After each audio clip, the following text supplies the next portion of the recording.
glória a Deus. Que privilégio, irmãos, poder estar aqui para compartilhar da palavra de Deus com os irmãos, daquilo que Deus tem falado ao meu coração, aos nossos corações.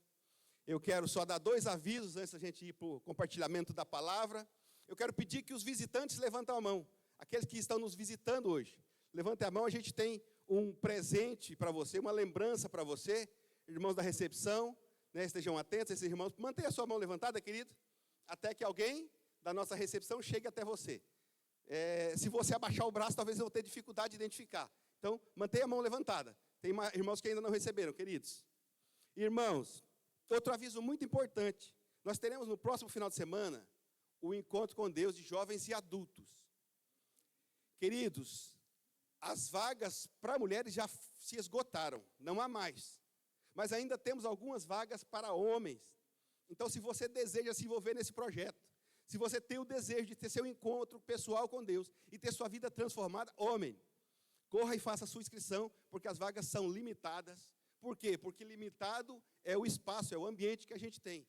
O nosso sonho ainda é construir a nossa chácara para a gente poder aumentar esse número de vagas para o encontro com Deus. Mas ainda estamos muito longe disso. Deus proverá. Deus é o Deus da provisão. Ele é o principal interessado no crescimento e no avanço da obra.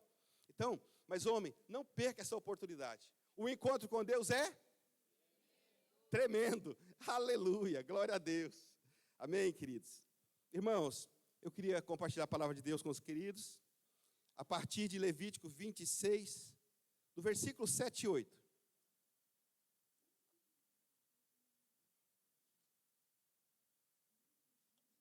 E o que Deus tem falado ao meu coração nesses dias é a respeito de unidade, o poder multiplicador da unidade.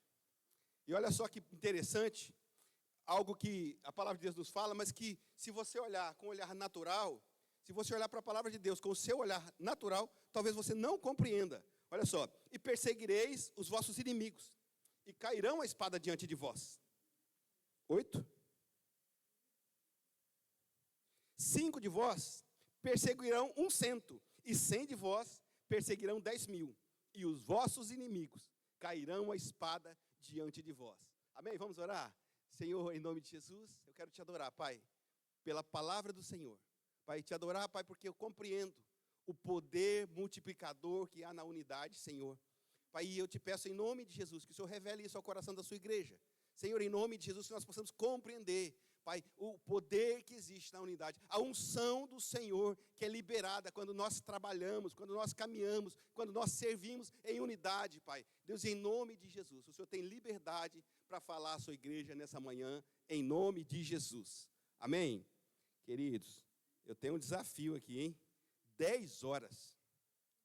O culto deveria terminar 10h20. Amém. Vai dar tudo certo, em nome de Jesus. Irmãos, existe uma unção poderosa que é liberada sobre a unidade. Quando nós trabalhamos, quando nós edificamos, Pai, quando nós edificamos, qualquer que seja o projeto, quando nós andamos em unidade, nós alcançamos os nossos alvos com maior facilidade. É por isso, queridos, que um líder que caminha sozinho, dificilmente ele vai avançar. Dificilmente a célula vai multiplicar e crescer. Um líder que não está debaixo da unidade cristã, que não está debaixo da unidade do corpo de Cristo, a tendência natural é que esse líder morra. Assim como um membro, como todos os membros do nosso corpo, se você tirar um membro do seu corpo, a tendência é que ele morra em poucas horas. E eu estava estudando sobre isso, e eu fui pesquisar lá quanto tempo um órgão sobrevive fora do corpo. O coração, ele sobrevive de 4 a 6 horas fora do corpo. E aí tem órgãos que sobrevivem por mais tempo, desde que preservados, desde que guardados, desde que cuidados. Mas se o órgão está fora do corpo, a menos que o corpo tenha sido encaminhado a uma central de transplantes, possivelmente qualquer órgão vai morrer em questão de horas, porque lhe falta cuidado. Assim, irmãos, o projeto de Deus para a igreja é que ninguém ande sozinho, que não tenha aqui um lobo solitário. O projeto de Deus para a igreja é que você esteja debaixo de uma cobertura espiritual e que você seja cuidado, amado e protegido. Amém? Olha só, então vamos ver a partir de Gênesis 11, 1, olha só o poder multiplicador. O poder multiplicador da unidade. Irmãos, quando nós trabalhamos em unidade, aquilo que parece impossível se torna realidade. Quando nós pensamos, Pontes Lacerda tem, dizem que 60 mil habitantes, entre 55 e 65 mil habitantes, né? Na proporção que nós vemos aqui, no primeiro texto que eu li, que fala que 5 perseguirão a 100, seria 1 para 25. Então, nessa mesma proporção, seria 1.000 para 25 mil. Então, se a gente pensar num exército, por quê? Porque o exército é sinônimo de unidade. Então, basta 2.000 soldados para que essa cidade de 45 a 55, 65 mil habitantes seja completamente dominada. Se vier um soldado só, seguramente um habitante apenas de Pontes Lacerda poderia resistir a esse soldado. Por quê? Porque ele não tem ninguém por trás dele. Porque ele está sozinho. Então, mas 5 perseguirão a 100. E 100 a 10 mil. Então, é nessa proporção que o poder exponencial da unidade se manifesta. É nessa proporção, irmãos. Os projetos que parecem impossíveis, eles se tornam possíveis. Aos olhos naturais, seria impossível pensar que 5 perseguiriam 100. Mas 5 homens treinados, 5 homens capacitados, 5 homens que falam a mesma língua, 5 homens que têm o mesmo projeto, 5 homens que têm o mesmo objetivo, eles podem tocar o céu, queridos. Amém? E é isso que nós vemos aqui, a partir da construção da Torre de Babel, olha só. E era toda a terra de uma mesma língua e de uma mesma fala. E aconteceu que, partindo eles do Oriente, acharam um vale na terra de Sinar e habitaram ali. E disseram uns aos outros: eia, façamos tijolos e queimemo-los bem. E foi-lhes o tijolo por pedra e o betume por cal. E disseram: eia, edifiquemos nós uma cidade e uma torre cujo cume toque nos céus, e façamos um nome, para que não sejamos espalhados sobre a face da terra. Irmãos, é interessante a gente trabalhar esse texto falando de unidade, justamente um texto que tem um projeto soberbo, um projeto humano, um projeto natural, um projeto contrário ao propósito de Deus. Mas é para que os irmãos entendam o tamanho do poder da unidade. Então, o que tem ali?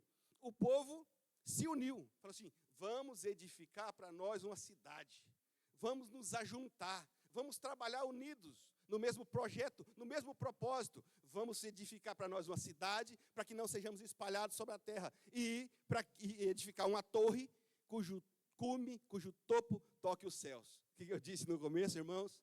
Quando nós trabalhamos em unidade, nós podemos tocar os céus. Quando a igreja trabalha em unidade, o céu é derramado sobre a vida da igreja, queridos. Então, irmãos, nós podemos aprender muito com essa situação, com essa edificação da Torre de Babel. Então, queridos, nós vemos aqui o poder da unidade se manifestando nos projetos. Irmãos, então, não é à toa que a gente vê pessoas não crentes, pessoas não cristãs prosperando nos seus negócios, avançando de uma maneira que nem o crente entende. Sabe por que isso acontece? Porque existe unidade. Nós vemos famílias não cristãs muito mais felizes, desfrutando de um relacionamento muito mais perfeito, muito melhor, muito mais abençoado do que os cristãos. Sabe por quê?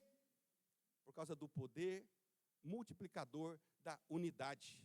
Porque às vezes nós vemos, irmãos, que entendem a palavra de Deus, pais que foram chamados para ser sacerdote da casa, para ser o cabeça da casa, e não se posicionam como tal.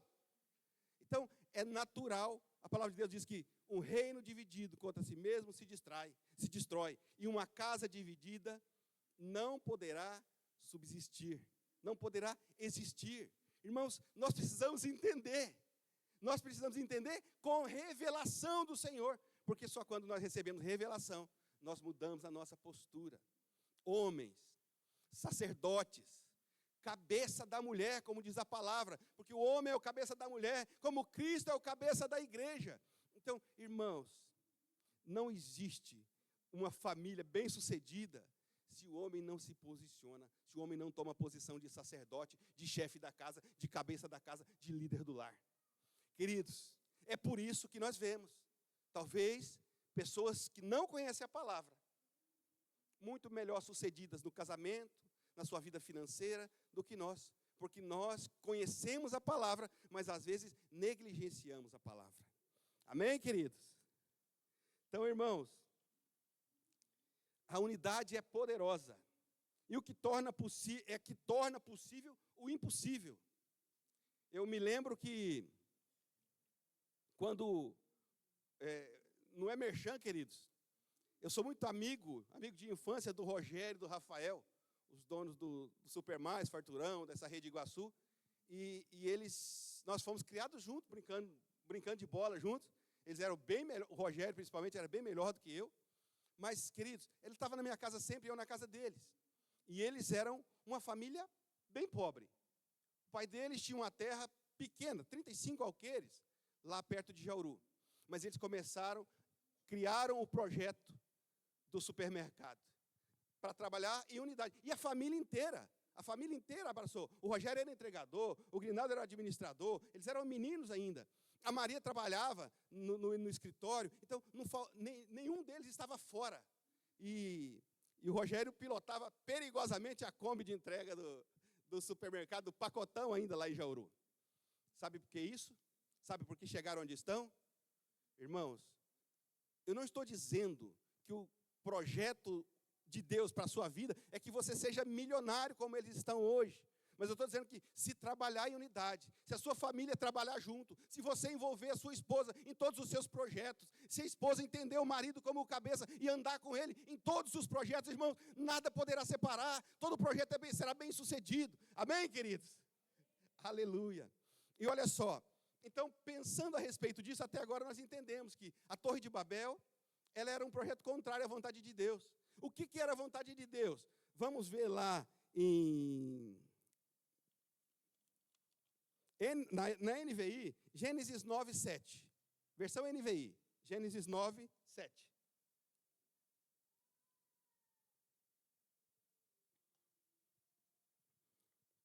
Olha só o que era a vontade de Deus para a humanidade, para os homens. Mas vocês sejam férteis, multipliquem-se e espalhem-se pela terra e proliferem nela. Qual que era a ordem de Deus? Sejam férteis, multipliquem-se e espalhem. Vão pela terra, povoem a terra. Qual que era o projeto lá na Torre de Babel?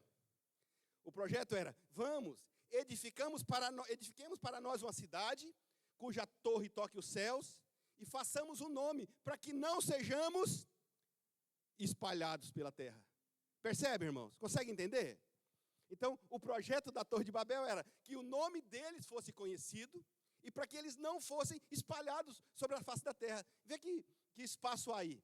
Queridos, o projeto de Deus era, se espalhem, enchem, povoem a terra, dominem, sujeitem. Mas o projeto humano é, vamos edificar para nós. Vamos criar só para nós. E, queridos, e se você criar só para você, talvez você até seja bem sucedido. Mas talvez você não esteja vivendo o propósito de Deus para você. Amém? Então, voltando para Gênesis 11. Gênesis 11. 5 e 6. Gênesis 11, 5 e 6. Então, vejamos aqui. Quando Deus viu o projeto que esses homens estavam fazendo, e aí eu quero compartilhar com vocês, a partir disso, os 4 decretos de Deus a respeito da Torre de Babel. Olha só. E o Senhor desceu para ver a cidade e a torre que os homens estavam construindo. E disse o Senhor, eles são um só povo, falam uma só língua, e começaram a construir isso. Em breve, nada poderá impedir o que planejarem fazer. Aleluia! Olha só, queridos, mesmo sendo um projeto soberbo e arrogante, mesmo sendo um projeto que só olhava para os interesses humanos e não para os interesses de Deus, Deus desceu e viu, peraí, tem algo poderoso nesse lugar. Tem algo acontecendo aqui. Esse projeto chamou a atenção de Deus, por causa da unidade. E os decretos são, o povo é um. Todos têm a mesma língua. E isso é o que começaram a fazer. E o último é, nada será impossível. Não é isso que está lá? Olha só, eles são um só povo. O que é um só povo? Né? Uma unidade, trabalham juntos, na mesma motivação, com o mesmo desejo, um não se acha melhor que o outro, as motivações são as mesmas, o projeto é o mesmo, um só povo. Falam uma só língua, então se comunicam bem, a ideia foi passada, todos entenderam, todos compreenderam, a ideia foi passada com clareza, então eles se comunicam bem, não há divisão, não há dissensões, não há ninguém pensando o contrário, não há ninguém dizendo que é impossível. E começaram a construir, ou seja, eles têm um projeto, eles sabem o que estão fazendo, eles sabem onde quer chegar, então eles não vão ficar pelo meio do caminho, porque eles têm um projeto, eles vão seguindo fielmente esse projeto, eles todos entenderam o projeto. E aí, por fim, o último decreto de Deus é assim: nada será impossível. Porque se fala a mesma língua, se são um só povo, e se tem o mesmo projeto, nada pode impedir aqueles que trabalham em unidade para a edificação do mesmo projeto. Amém? Estão comigo, queridos? Então vamos esmiuçar isso. Vamos esmiuçar, trocar em miúdos o que é ser só um povo. Olha só, Cristo, trazendo para as nossas vidas, trazendo para a vida da igreja, Cristo tem uma igreja. A única igreja. A igreja é o corpo de Cristo. E Cristo diz assim: eu edificarei a minha igreja. Mas qual é essa igreja? Não confunda, queridos, igreja, denominação, com a igreja de Cristo. A igreja, o corpo de Cristo, é aquele que foi lavado e remido pelo sangue de Jesus. Seja ele assembleano, seja ele presbiteriano, seja ele batista, seja ele videira, seja ele cristão no Brasil. Então, o corpo de Cristo é a igreja. E o corpo precisa trabalhar em unidade, mas não é o que nós vemos hoje. Não é a nossa realidade. As igrejas estão se devorando entre si. Por quê? Porque o projeto talvez deixou de ser o projeto de Deus e se tornou o meu projeto, o projeto humano. O projeto do pastor fulano de tal, o projeto da igreja fulano de tal. Irmãos, e nós não estamos aqui para edificar um reino para nós. Líder, você não foi chamado para edificar um reininho para você mesmo. Coordenador, você não foi chamado, viu, Mailo? Por mais que... Não estou dizendo que isso acontece, viu, querido? Só usei o Mailo aqui como exemplo, porque a gente tem essa liberdade. Mas então, irmãos, os projetos pessoais, eles têm que estar abaixo do projeto espiritual. A edificação da igreja é o projeto de Deus, é o projeto que Deus nos deu. E se você é bem sucedido, fazendo aquilo que Deus não mandou fazer, o que dirá o sucesso que você vai alcançar fazendo aquilo que Deus te chamou para fazer? Amém? Aleluia. Então, olha só, 1 Coríntios 12, 12. Vai dar certo, irmãos. Meu Deus, já é 10h15. Eu mal comecei. 1 Coríntios 12, 12. Porque assim como o corpo é um, e tem muitos membros, e todos os membros desse corpo, sendo muitos, são um só corpo. São um só corpo. Assim é Cristo também. Pois todos nós fomos batizados em um Espírito, formando um corpo. Quer judeus, quer gregos, quer servos, quer livres, e todos temos bebido de um Espírito. Porque também o corpo não é um só membro, mas muitos. Então, irmãos, uma vez eu estava fazendo um seminário, não vou dizer de qual denominação, queridos. E em uma das aulas do seminário, alguém começou a defender o seu reininho e criticando as outras igrejas. Esse alguém, eu perguntei para ele: pastor, quantos membros tem a sua igreja? Assim, 126. Eu nunca esqueci dessa resposta dele. Eu falei: pastor, e o senhor acha que com 126 membros, o senhor tem direito de falar mal desse que leva 5 milhões de pessoas a Jesus? E seguiu aquele negócio. O outro irmão pegou e falou assim: porque a igreja, eu me converti na igreja fulano de tal, e lá na igreja fulano de tal é só a benção, a benção, a benção. E ele falava desse jeito: a benção, não é nem benção, é só a benção. Eu falei: irmão, eu quero usar as suas palavras. Você acabou de dizer que se converteu nessa igreja. Eu quero te dizer que a maior bênção da sua vida se recebeu lá. Jesus Cristo como Senhor e Salvador da sua vida. Irmãos, a gente tem mania de querer criticar aquele que é diferente de nós. Mas somos todos membros do mesmo corpo, do corpo de Cristo. E o Senhor trabalha para que haja unidade no corpo de Cristo. Amém? Vocês estão conseguindo me entender, queridos? Então, o Paulo é diferente de mim, muito diferente, né? Irmãos, mas nós trabalhamos edificando em unidade no corpo de Cristo. Não é porque ele é diferente que ele está errado. E não é porque eu sou diferente dele que eu também estou errado, irmãos. Cada membro do corpo, ele é importante, mas nós somos um só corpo. Se os irmãos pudessem ver, eu tenho uma perna mais fina que a outra. A minha perna esquerda ela é bem mais fina do que a perna direita. Sabe por quê? Porque um dia eu rompi o tendão de Aquiles. E fiquei 60 dias paralisado com essa perna, dobrada nessa posição, para o tendão regenerar. 60 dias. E 60 dias foi o suficiente para a perna esquerda atrofiar. Por que eu estou contando isso, irmãos? Porque cada membro paralisado, para cada membro paralisado, tem um sobrecarregado, tendo que pular e carregar o corpo. Para cada membro. E o membro paralisado, ele definha. Então, você como membro do corpo de Cristo, queridos, encontre o seu lugar no corpo. Você é importante. Isso não é ajuda, isso não é autoajuda, isso é ajuda do alto, irmãos. Isso é entender que você faz parte, você é importante. Eu não estou aqui querendo afagar seu ego. Eu estou querendo dizer, você é vital para o corpo. Você tem uma função. Deus planejou você com uma função específica e que só você pode fazer, só você pode desempenhar. Mas se você não desempenhar, a perna direita vai ter que fazer, né? Amém, irmãos? Que o Senhor possa ativar isso em você, que você entenda. Irmãos, mas vamos lá.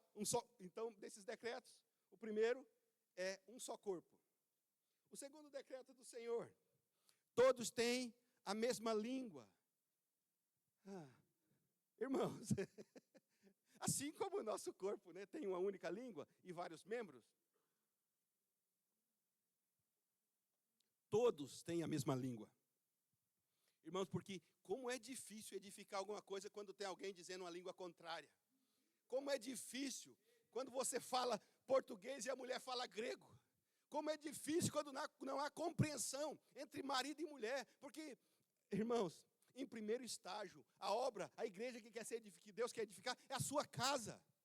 E se a sua casa não é edificada, irmãos, não existe edificação fora do corpo. Eu falei lá no começo, um membro fora do corpo, ele tende a morrer. A esposa é o corpo do marido e o marido é o cabeça da esposa. Imagina um sem o outro. Quanto tempo duraria essa unidade? Então, irmãos, isso não é algo que diminui, que enfraquece a força da mulher. Quando fala que o marido é o cabeça da mulher. O marido é o cabeça da mulher porque Cristo é o cabeça da igreja. Isso não é posição de hierarquia e de poder, é posição de liderança. O marido foi chamado para liderar a casa. E se o marido negligencia a liderança, a mulher vai sofrer. E a casa tende a cair, tende a desabar. Mas como que o marido deve liderar essa casa? Debaixo da liderança do cabeça que é Cristo.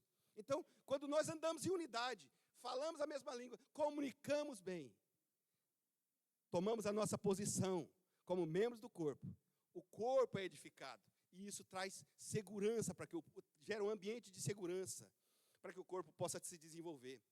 Queridos, Mateus 12, 25. Mateus 12, 25. Então, irmãos, pense nisso. Comece a trabalhar em unidade na sua casa. Não tenha aquilo que é propriamente seu, mas o nosso. O meu deveria ser excluído do vocabulário do casal. Por quê? Porque é tudo nosso. Nós somos, a palavra de Deus diz que marido e mulher são uma só carne. Né? Quem está comigo no curso de casais tem ouvido bastante a respeito disso. Então, irmãos, uma só carne não pode ser dividida. O que faz mal para ela faz mal para mim. O que faz mal para o marido faz mal para a mulher. Então, precisa haver unidade no corpo. Precisa haver o mesmo modo de falar. Olha só, Mateus 12, 25. Jesus, porém, conhecendo os seus pensamentos, diz-lhe: todo reino dividido contra si mesmo é devastado. E a cidade ou casa dividida contra si mesma não subsistirá. Mas, irmãos, a gente vê isso constantemente.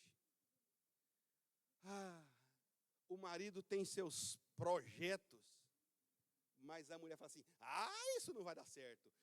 Essa casa vai cair. Esse negócio vai desabar. Esse negócio não... Irmãos, Jesus. Vocês já ouviram a história do sapo que queria escalar a montanha? O sapo, diz que o sapo decidiu que ia escalar a montanha. E aí, ele não sabia que sapo não escala a montanha. E ele começou, E aí, começaram a gritar, sapo desiste, sapo não escala a montanha, sapo não chega no topo, sapo não sobe, sapo não pode chegar lá no topo da montanha. E o sapinho continuava firme, inabalável, subindo, escalando. Quando ele chegou lá no topo, tentaram conversar com ele. Aí que foram entender que o sapo era surdo. Ele só chegou porque ele não ouviu a voz contrária. Irmãos, chega de voz contrária dentro da sua casa, chega de voz contrária dentro da igreja. Se o Senhor deu um projeto, irmão, cai para dentro. Tenha segurança. Mulheres, acompanhem. Mulheres, sejam auxiliadora idônea, sejam companheira. Mas maridos, a liderança do marido está debaixo do cabeça que é Cristo. Amém? Aleluia. Não é os seus próprios interesses, irmãos, mas é a edificação da vida do casal, a edificação da casa, a edificação da família. Amém? Glória a Deus. Então, todos tenham a mesma língua. Falem, se comuniquem. Como dizia, quando eu era jovem, irmãos, não posso nem falar. Mas, agora eu comecei, Eu era criança, o Cassino do Chacrinha. Faz dias esse negócio, Mas tinha uma frase do Chacrinha que fala assim, quem não se comunica, se estrumbica. Então, irmãos, precisa melhorar a comunicação, seja na sua casa, seja no corpo de Cristo. Irmãos, as pessoas querem andar com você, as pessoas estão dispostas a comprar os seus projetos, mas elas precisam entender, elas precisam ter segurança. Então, marido, a sua esposa quer andar com você, eu creio, eu profetizo isso em nome de Jesus, que as esposas andarão com os maridos, em nome de Jesus. Mas, querido, comunique com clareza qual é o propósito, qual é o projeto, o que vocês desejam, onde você quer chegar, qual é a motivação para isso. Falem a mesma língua. Eu compartilhei no curso de casais, Essa semana, há 15 dias, eu estava lá em Coniza. Em janeiro, queridos, eu fui na casa da minha irmã e do meu cunhado, lá em Campo Grande. E eu falei para eles que eu queria ir lá em Coniza, no meio do ano, visitar a minha tia. A minha tia, ela venceu o câncer, graças a Deus, em nome de Jesus, para a glória do Senhor. Ela venceu o câncer. E eu falei assim, eu só quero ir visitar ela depois de curada. Porque você vai visitar um paciente com câncer, que você não vê há muito tempo, o que ele pensa? Veio aqui para se despedir, veio para me ver pela última vez. Assim, então, eu vou só depois que ela estiver curada. E aí, eu fui lá visitar. Em janeiro, na casa da minha irmã, eu compartilhei com ela e meu cunhado, queridos. E eles compraram o projeto. O projeto era meu. E eles falaram, não, nós vamos com você. Eu também quero ir e tal. E começaram a planejar, começaram a economizar para isso. Então, esse deslocar de Campo Grande para cá, passaram na minha casa, dormiram aqui com a gente. E a gente saiu no outro dia cedo. E a gente foi, destino a Coniza. Irmãos, eles compraram o meu projeto. Eles se dispuseram, eles fizeram investimento para me acompanhar, para estar comigo nisso. Então, queridos, talvez a sua esposa comprou o seu projeto, a sua família comprou o seu projeto, ela se dispôs a andar com você. Mas, queridos, não fale na comunicação. Até Juruena, queridos, é asfalto. Então, eu coloquei no aplicativo, no GPS, acreditando que lá todo mundo tem celular, e fala assim, bom, vamos seguindo, vamos juntos, no mesmo ritmo de viagem, mas não vão se perder, porque todo mundo, até índio, hoje usa mapa. Aí, queridos, chegamos em Juruena, 5 horas da tarde. O Zé falou assim, Mário, eu estou bem? Eu falei assim, de Juruena a Coniza, são 180 quilômetros, da pior estrada que eu já passei na minha vida. A pior que eu tinha passado era lá quando eu fui há 20 anos atrás. Então, a primeira e a segunda pior estrada são as mesmas. Irmãos, e nós pegamos 180 quilômetros de buraco e pancada e pedra. Quando mais de hora de viagem, 40 quilômetros andado, 1h30 de viagem mais ou menos, tinha uma interdição na estrada, aí parei, liguei o alerta, a minha irmã desceu de lá assim, Mário, toda sem jeito, o Oséias não abasteceu o carro. Meu Deus, a gente estava conversando no pátio do posto. Falei, Jesus, é nada, é nada. E falei assim, você não fez um negócio desse não, cunhado? Você me fez andar 40 quilômetros de cacetada, para ter que voltar e ter que andar tudo isso de novo, e ter que andar amanhã de novo. Mas beleza, voltamos. Abastei o carro, fomos para o hotel, dormimos, combinamos o horário de sair. Saímos de novo, no outro dia cedo. E vamos embora. Passou os 40 quilômetros sem problema. Quando chega em 80 quilômetros, tem Tutilândia. Aí a gente tem que entrar à direita. E a estrada empoeirada, eu ultrapassei uma carreta, encostei do lado da pista, e o povo foi no banheiro, na hora que o povo estava no banheiro, eu olhei assim, passou direto. Irmãos, lá não tem comunicação, a Vivo não funciona, só funciona, tem, mas outros operadores, mas lá não tinha. E foi embora, falei, ai meu Deus. Liguei para os parentes que estavam esperando a gente para o almoço, falei, nós vamos chegar para o almoço, mas o Osés não vai. Se ele entrar em contato com vocês aí, ele está perdido, você fala para ele que ele está em Aripuanã, que é para ele atualizar o mapa e voltar e vir embora, porque não tem jeito. Mas aí eu falei, espera aí, não posso fazer isso. Eles compraram o meu projeto, eles saíram junto comigo, eu não posso deixar eles para trás. Respirei e fiquei esperando. Daí 1 hora, mandei mensagem, entrou a mensagem no celular da minha irmã, liguei para ela, Marluz, vocês estão chegando na cidade, né? Estamos. Então, porque chegou a mensagem, é o seguinte, vocês estão chegando em Aripuanã, vocês estão perdidos, vocês têm que voltar até onde acaba o asfalto. Na hora que começava o asfalto, era Tutilândia, que era asfalto só até Aripuanã. Falei assim, você vai voltar até o fim do asfalto. Nós estamos te esperando aqui, vocês estão errados. Irmãos, aí eles voltaram, todos sem graça, envergonhados. Mas, irmãos, eu te pergunto, quem foi que errou? Eu não falei para eles que em Tutilândia entrava. Eu não falei para eles que não tinha mais posto de gasolina, que o posto só tinha lá em Coniza. Então, hora nenhuma eu falei isso para eles. Eles compraram o meu projeto, eles andaram no escuro atrás de mim por 1.200 quilômetros de Campo Grande até aqui, e mais 1.100 quilômetros até Juruena, irmãos. Eles fizeram a cota de sacrifício deles. Eu falhei na comunicação. Irmãos, nós precisamos melhorar a nossa comunicação. Enquanto eu extravasava, enquanto eu queria pisar na garganta dele, o Senhor falava comigo que você está errado. Se você tivesse falado direito, se você tivesse dado a rota, se você tivesse falado que não tem posto, você não preparou o seu companheiro para a jornada. Irmãos, maridos, preparem as suas esposas para a jornada. Esposas, preparem os seus maridos para a jornada, porque é distante. E você não sabe os imprevistos que tem. Então, irmãos, em última análise, eu aprendi muito com isso. Depois que eu contei no Casados, o Senhor já continuou falando comigo isso. Irmãos, porque tudo teria se resolvido. O culpado era eu. E aí, eu fiquei com raiva deles. Quando eu devia estar grato, sabe por quê? Porque eles investiram dinheiro, eles investiram tempo, as férias dele para passar batendo carro, 3.000 quilômetros, para me acompanhar num projeto que era meu. E eu, nervoso, não falei nada demais, mas eu constrangi eles. Eu não consegui nem disfarçar que eu estava com raiva. Quando eles tinham que estar com raiva de mim. Porque foi eu que não comuniquei. Foi eu que não falei. A responsabilidade é minha. Mas a gente tende a transferir a responsabilidade do outro só porque a gente está com raiva. E a gente não fala aquilo que precisa ser falado. A gente não dá a direção que precisa ser dada. Então, irmãos, um só corpo, uma só linguagem. Comuniquem-se. Porque quem não se comunica se estrumbica. Aleluia. Irmãos, e aí, o terceiro decreto isso é o que começam a fazer. É o terceiro decreto de Deus. Então, Deus está dizendo assim, isso é só o começo. Isso é só o primeiro projeto deles. Isso é o que começaram a fazer. Então, irmãos, quando se trabalha em unidade, a unidade é só o começo. O céu é o limite. Você pode avançar, você pode viver muito mais, as suas células podem multiplicar, a sua família pode ser salva, pode ser alcançada, quando você começa a trabalhar em unidade, submisso ao cabeça que é Cristo, na unidade do corpo, queridos, amém? Aleluia. Mas para isso, queridos, você precisa ter o projeto. Qual é o nosso projeto? O nosso projeto são as células, e através das células, as famílias são salvas, se envolva nisso.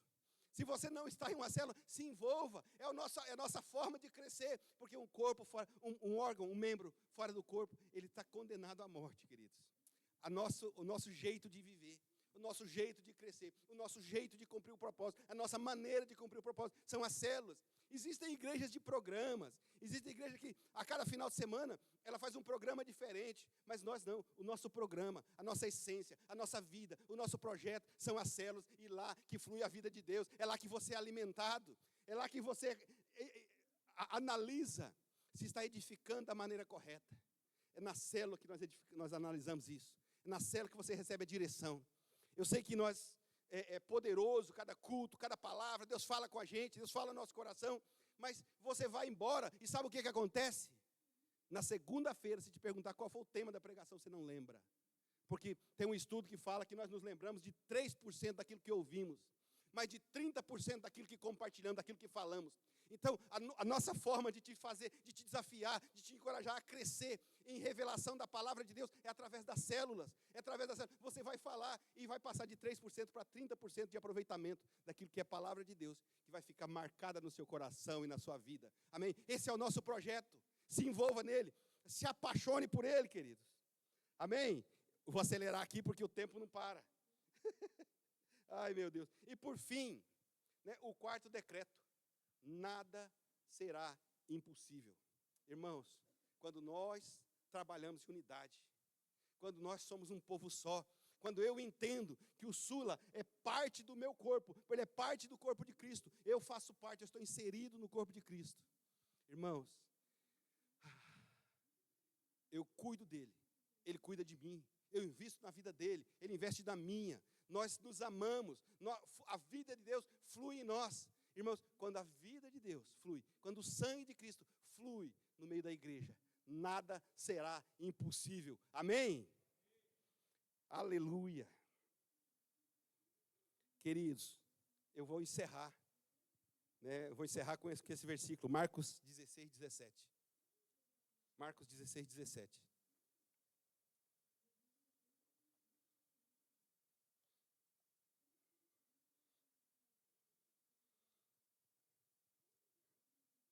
Não há impossível para o corpo de Cristo devidamente ajustado, para o corpo de Cristo vivendo unido. Então, o que é essa união? O que é esse ajuste? É o marido, é o cabeça da mulher, como Cristo é o cabeça da igreja. Então, a vida de Cristo flui sobre a vida do marido, que flui sobre a vida da mulher. Eu compartilhei isso no curso de casais, irmãos, muito rapidamente, mas é o seguinte, queridos, toda a vida, Deus se relacionou com o seu povo, com base no seu representante. Na antiga aliança, Deus se relacionava com o povo através do sacerdote, através do sumo sacerdote, né? Então, toda vez que alguém pecava, uma vez por ano, alguém pegava e sacrificava um cordeiro, e levava o cordeiro, entregava para o sacerdote sacrificava o cordeiro, e se a oferenda, se o sacrifício fosse aceito, os pecados estavam perdoados até no próximo ano. Mas o detalhe, queridos, é que o sacerdote, todos sabem, para entrar no Santo dos Santos, ele entrava com a corda amarrada na cintura e um sino, que ficava constantemente batendo, balançando, para que, emitindo um sinal sonoro, porque se o sinal parasse, ninguém podia entrar no Santo dos Santos a não ser o sacerdote.